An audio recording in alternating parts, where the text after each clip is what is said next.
There is still a jug of apple cider on the side door of my family's orchard with a name on it in my handwriting. I replace it every 2 weeks, the same as I always have. The label is printed in black marker on a strip of masking tape, the same way I label every standing order. The name is Maeve. She has not come back to pick it up in 3 weeks, which is the longest stretch since October, and I have not moved it from the step or crossed her name off the list or done anything except leave a fresh jug there every other Thursday when I rotate the standing orders. People at the orchard have noticed. My uncle asked me once, in the careful way he asks about most things, whether I was still running that particular order. I told him yes. He nodded and went back to the press and did not ask again. The jug is still there, because I meant what I said the last time I said it. And if there is one thing I have learned in 34 years of growing things in cold ground, it is that you do not pull up what you have planted, just because you cannot see it yet. This is the story of the 8 months before Maeve Doran told me not to fall for her, and the 6 months she was already too late. My name is Cal Mercer. I am 34 years old, and I have lived in Harwick, Vermont my whole life, on the same property my grandfather planted in 1951. It is a small orchard, 40 acres, mostly Honeycrisp and Cortland, a few rows of heritage varieties my grandfather put in that we keep going mostly out of sentiment and stubbornness. My uncle Raymond has been running it since my grandfather passed, and I have been working it since I was old enough to hold a picker's bag. I took over the books and the standing orders when I was 25, and Raymond's back started giving him trouble. It is slow work and seasonal, and tied entirely to weather you cannot control, which teaches you either patience or helplessness, and I have chosen patience as the more useful of the two. I am not someone people describe as exciting. I know that. I am reliable. I show up. I fix what breaks and replace what can't be fixed, and I have never once missed a harvest because I was somewhere I wasn't supposed to be. My high school teachers liked me. My neighbors trust me. My uncle says I am the only person in Vermont who can tell the difference between a Honeycrisp and a Zestar by weight alone, which is true and which I understand is not the kind of thing that sets hearts racing. 2 years ago, I was 3 months from marrying a woman named Hannah Greer. She was a middle school art teacher, and she was kind and organized, and she loved the orchard in the way people love pleasant things from the outside. On a Tuesday in April, she sat down across from me at the kitchen table and told me she didn't love me the way she thought she should. She said it as gently as a person can say something like that. She said she wasn't willing to go through with it knowing what she knew, because I deserved better than a woman marrying him out of not knowing what else to do. I wasn't angry. I understood. I told her so, and I meant it. What I carried afterward wasn't resentment. It was a quieter thing. A conviction, settling in slowly over the months that followed, that I was the kind of man you could love easily and reasonably, and never quite deeply enough. That I was good ground that didn't grow anything that surprised people. That whatever it was that made someone look at another person and decide they could not imagine their life without them, I did not have it. I lived with that for 2 years. I worked the orchard. I was fine. Then Maeve Doran came to the cider stand on a Saturday in late September, and everything I had decided about myself stopped being the whole story. She had been in Harwick for 2 months before I saw her. She had moved back from Portland, Oregon in July to care for her father, Sen Doran, who had been managing an early Parkinson's diagnosis on his own for longer than anyone had known about. When Sen finally told her in June, she had closed up her apartment and come home inside of 3 weeks.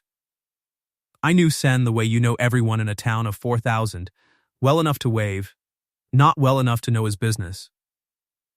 He had been a draftsman before he retired, steady hands his whole career, and there was something particularly unkind about what his body was doing to him now.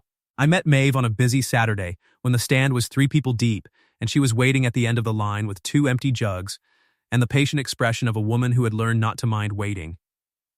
She was wearing a faded canvas jacket, and her hair was pulled back in a way that suggested she had started the morning with a plan that hadn't survived the first hour.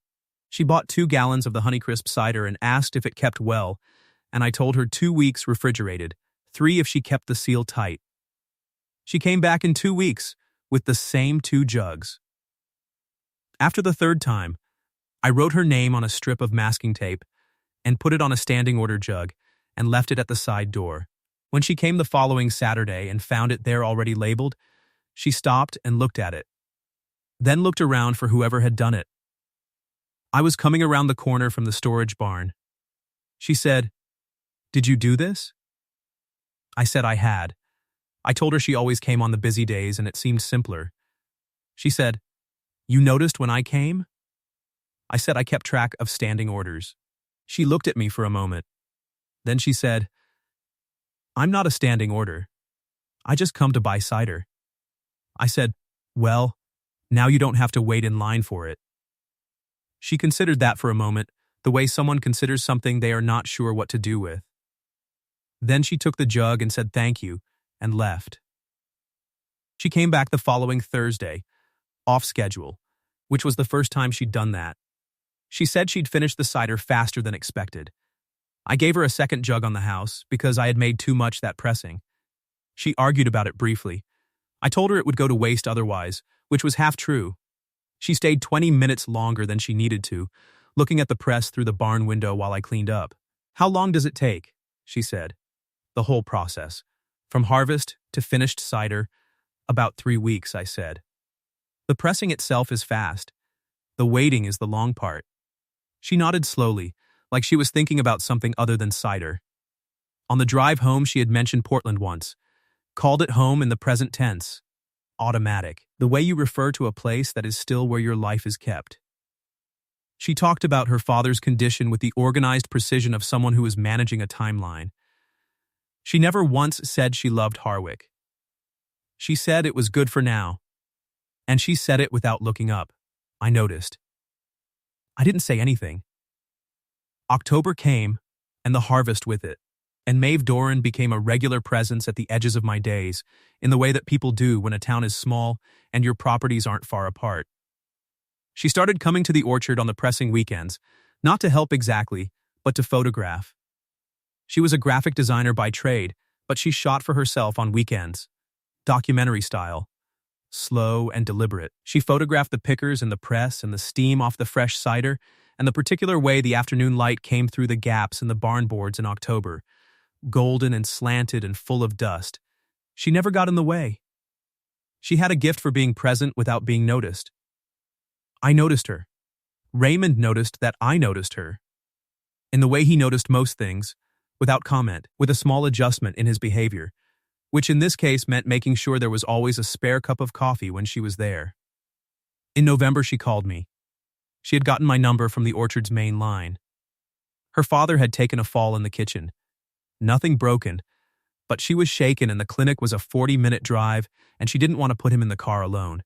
I drove over and helped Sen into the truck and sat in the clinic waiting room for 2 hours reading a 6-month-old copy of Field and Stream while Maeve was inside with him.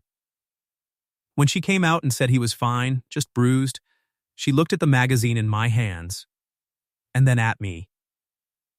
"You didn't have to stay," she said. I said, "Where else would I go?" It wasn't a question, and she heard that. She looked at the floor for a moment. Then she said, "Thank you, Cal." Sen was in good spirits in the truck home, telling me a lengthy story about a fishing trip he had taken in County Kerry in 1987 that had somehow involved a customs officer and a very large mackerel. Maeve sat between us and laughed at the right moments and at some point, without either of us making a decision about it. Her shoulder was resting against mine for the duration of the drive. December brought the orchard lights that Raymond insisted on every year, white strings along the fence rows and over the barn door, mostly for the farm stand Christmas sales, but also, Raymond admitted once, because he liked them. Maeve came one afternoon just after I'd finished the last strand and found the whole place glowing in the early dark. She stood at the gate looking at it. "You decorate for winter," she said. "Raymond insists," I said. "Raymond's right," she said, and stayed for hot cider. January brought a hard storm on a Thursday. I was driving home from a supply run, and my truck lost traction on the hill on Birch Lane, which is where her father's house sits. I walked up to the door and knocked, and Sen opened it and said, "I told her someone would end up in the ditch on that hill," with the satisfaction of a man whose predictions had come true. Maeve made soup. Sen talked for 2 hours about the drafting work he'd done on a bridge project in the 1970s. I listened, because I liked listening, and because the storm was bad, and because sitting in that warm kitchen with the snow coming down hard outside felt like the most honest I'd felt in a long time. When the roads cleared enough to drive, Maeve walked me out to the truck. The temperature had dropped, and the yard was quiet. She tucked her hands into her sleeves. "Thank you for listening to him," she said. "He doesn't get much company." I said I'd enjoyed it. She said, "He talks about the bridge like it was the most important thing he ever built." "Maybe it was," I said. She thought about that. "What's the most important thing you've built?" I looked at the orchard rows in the dark, the fence lines running off into the snow. "Nothing yet," I said. She looked at me. The porch light was behind her and I couldn't read her expression fully, but something in the set of her shoulders shifted. "Get home safe," she said. I did. I thought about her the whole drive. On a mild afternoon in late January, one of those strange warm days Vermont sometimes produces in winter like a small apology, she fell asleep on the orchard's back porch in the late afternoon with a book open on her chest. She had come to photograph and the light had been wrong and she'd sat down to wait for it to change. I came around the corner from the tool shed and found her like that, head tipped slightly back, book rising and falling. I went inside and got a wool blanket from the chest in the mudroom and brought it out and spread it over her, careful not to touch her, careful not to make a sound. Then I went back to work. When she woke up an hour later, she came and found me checking the drain lines on the south edge of the property. She was carrying the folded blanket. She said, "Was this you?" I said it had been cold. She held the blanket for a moment. Then she said, "Okay," in a voice I couldn't quite categorize, and walked back toward the barn. She was quieter than usual for the rest of the afternoon. She packed her camera earlier than normal. She said goodbye at the gate. I watched her car disappear down the lane and stood there in the February air and knew, with the particular clarity you get from paying close attention to things for a long time, that the blanket had mattered in a way I hadn't intended to let matter. Sen called me on a Tuesday afternoon in late January. I had his number from the clinic visit. I assumed it was about the cider order, or maybe a question about the orchard's spring hours, which people sometimes called to ask ahead of time. He said, "I want to tell you something before Maeve does, because I think it will land differently coming from me." I leaned against the truck and waited. He said Maeve had a meeting on Thursday with a care coordinator in Burlington. That she had been researching facilities for him quietly. Good ones, for the better part of 3 months. That she had found one she liked. A place with a garden and a card room, and a staff she had vetted with the thoroughness of someone who had been a project manager before she was a caretaker. He said she had been offered a position back at her firm in Portland in December and had asked for time to decide. He said, "She's going to say yes, Cal. She's been working toward it since August. She came here to get me settled. She's done a good job of it. And now she's going to go." I looked out at the orchard rows, the trees bare and gray in the February light. Sen said, "I'm not telling you this to ask you to do anything. She makes her own choices. Always has." A pause. "I'm telling you because you've been good to her and she's been good to you, and I thought you deserved to know the shape of things before she tried to explain them to you gently." I thanked him. He said, "Don't thank me. Fix it." He hung up. I stood in the orchard for a long time after that with the phone in my hand. The trees were bare and the ground was frozen, and the whole place was waiting for something that was still months away. I had known, somewhere in the back of things, that she was not permanent. I had understood, from the first time she said Portland in the present tense, that Harwick was a chapter for her rather than a destination. I had told myself I was fine with that what we had was what it was and I was glad of it, that I was not a man who put weight on things that hadn't been offered. But I had put a blanket over her without thinking about it. And I had left her name on the side door through 5 replacements of the jug, and I had been glad of every hour she spent at the orchard in a way that had nothing to do with the cider sales. I was already in it, I had been in it for a while. Maeve's friend Joel came from Portland at the end of January, loud and warm and entirely certain about everything. The way some people are when they love their lives, and assume everyone else would love them too. She had dark eyes and fast opinions, and she embraced Maeve the way you embrace someone you've missed in a specific particular way. She was briefed on me, apparently, she said at dinner, with the honest directness of someone who did not see the point of indirection. So you're the orchard. Maeve talks about the orchard. I said I was. She said, it's a good place. I can see why she likes being here. She said it the way you say a city has nice parks. Appreciative, external, not a thing you would rearrange your life around. Sen was at dinner too, at the end of the table, watching Joel with the patient expression of a man who had formed an opinion and was not in a hurry to share it. Partway through the meal he said, seemingly to no one in particular, you know what the difference is between the early pressings and the late ones? The late ones take longer to be ready, but they're sweeter. Jolie said what? Sen said cider. Maeve changed the subject. After dinner, Jolie and I were alone in the kitchen for a few minutes while Maeve helped her father to his chair. Jolie leaned against the counter with her coffee and looked at me directly. She lights up when she talks about this place, she said. I just want you to know I see that. I said I was glad. But she's been working toward going back for a long time, Jolie said. The job there is the real one, the one she was building toward before she came here. She paused. I'm not saying this to be unkind. I know, I said. She looked at me for a moment with something like respect and something like apology in equal parts. Then Maeve came back and we all three washed dishes together, and the conversation moved on. Joel left on Sunday. That evening, Maeve and I were finishing up the dishes in Sen's kitchen after the three of us had eaten together, and the house had gone quiet with Sen in his chair in the next room with the radio on low. Maeve dried a glass and set it in the cabinet. She did not look at me. I got a call from my firm in December, she said.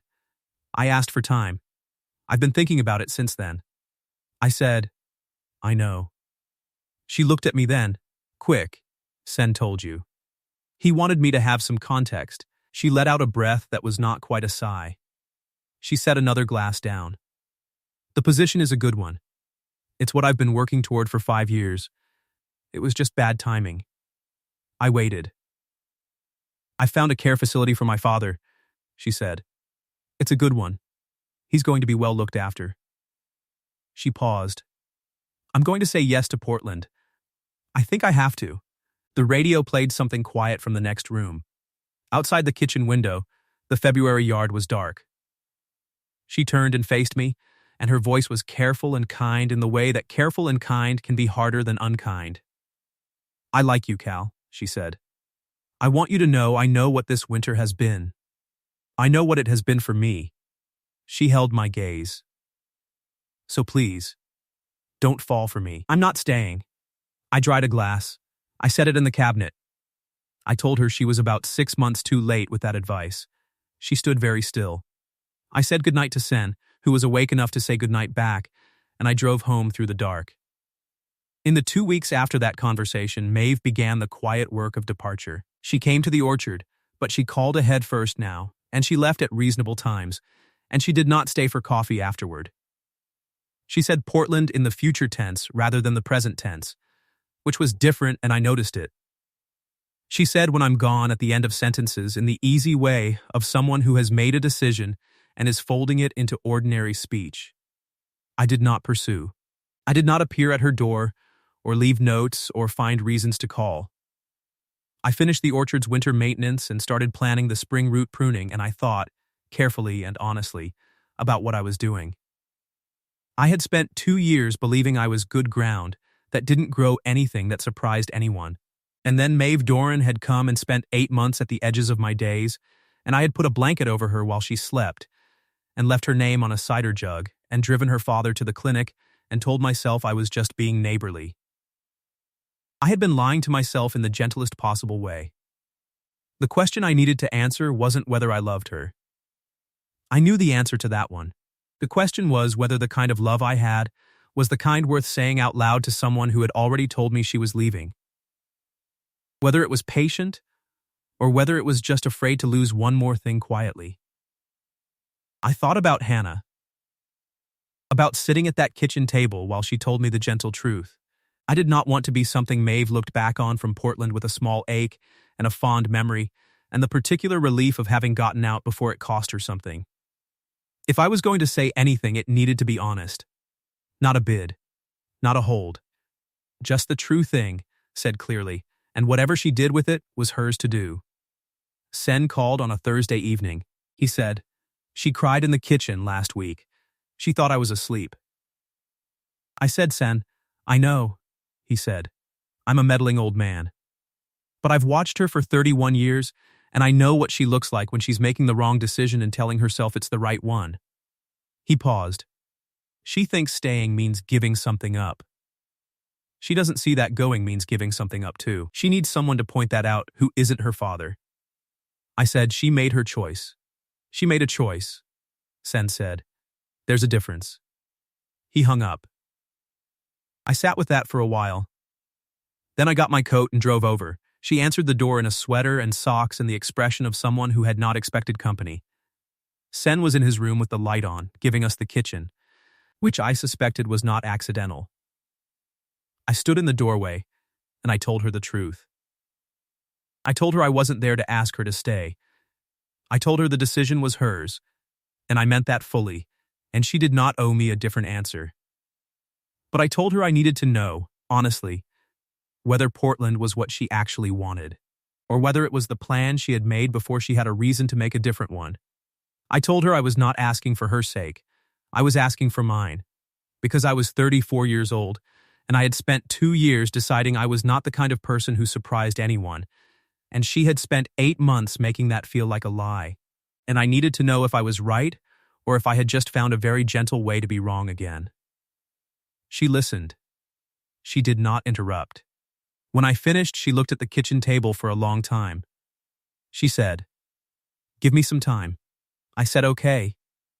I drove home. She came to the orchard on a Monday morning in early March, 3 weeks after the kitchen. The ground was still frozen and the trees were bare, and the sky was the particular white of a Vermont morning that cannot decide whether it intends to snow. I was walking the south fence line, checking the posts after the January ice, when I heard her come around the corner of the barn. She was in her canvas jacket, hands in her pockets. No camera. She stopped when she saw me. I stopped. She walked across the frozen grass until she was close enough to talk without raising her voice. "I called Portland," she said. "I asked for more time. I waited." "I don't know what that means yet," she said. "I'm not making promises I don't know how to keep." She looked at me steadily. "But I've been thinking about what you said." "In the kitchen."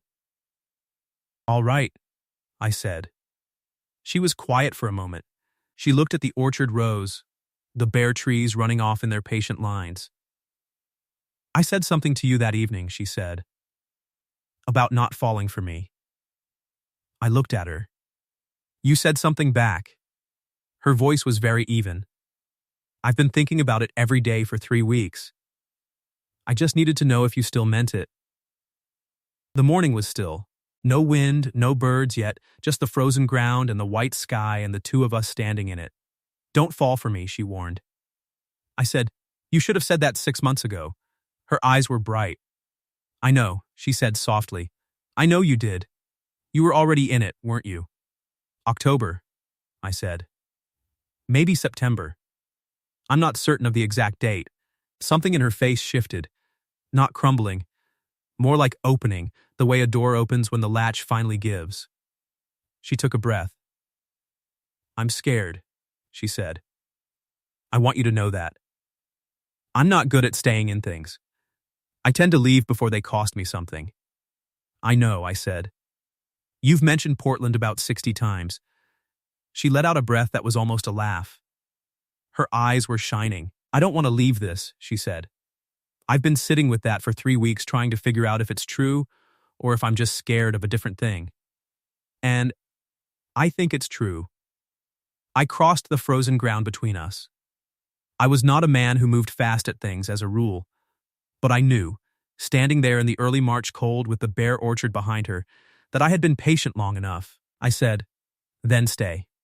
She said, "Okay, just that. Just okay."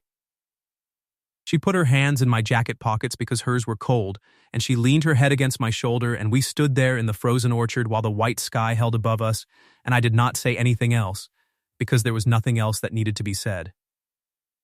The care facility in Burlington was a good one. Sen moved in on the 1st of April, into a room with a window that looked over a garden, and he took to the card games within a week, and to the other residents within 2, with the ease of a man who had been good with people his whole life, and had just needed more of them around. Maeve visited 3 times a week, and sometimes I drove up with her, and sometimes she went alone. She did not go back to Portland in March. She took on freelance contracts from her firm instead, remote, flexible, the kind of work she could do from anywhere, which she told me was actually a better arrangement than the full position would have been. She said this without apology, in the tone of someone who had found the truer version of a thing she thought she already had. She found a place on Birch Lane eventually, a small house with a south-facing window in the workroom, and a yard she put raised beds in that first spring. She filled them with things that grew back, perennials, herbs, the kind of plants that do not need to be replanted each year. She made the house hers with the same careful attention she brought to her design work. Slowly and deliberately, each thing in the right place. She was at the orchard most mornings. She brought her own coffee and sat on the back porch in the early light, sometimes with her laptop, sometimes just watching the trees. Raymond accepted this within about a week, and thereafter treated her as a fixed feature of the property in the way he treated the press and the fence rows and the cold room. In October, a full year from the first Saturday at the cider stand, I asked her to marry me on the back porch of the orchard in the first frost of autumn. I did not make a speech. I just told her I wanted to build the most important thing I had ever built with her, and I hoped she was willing.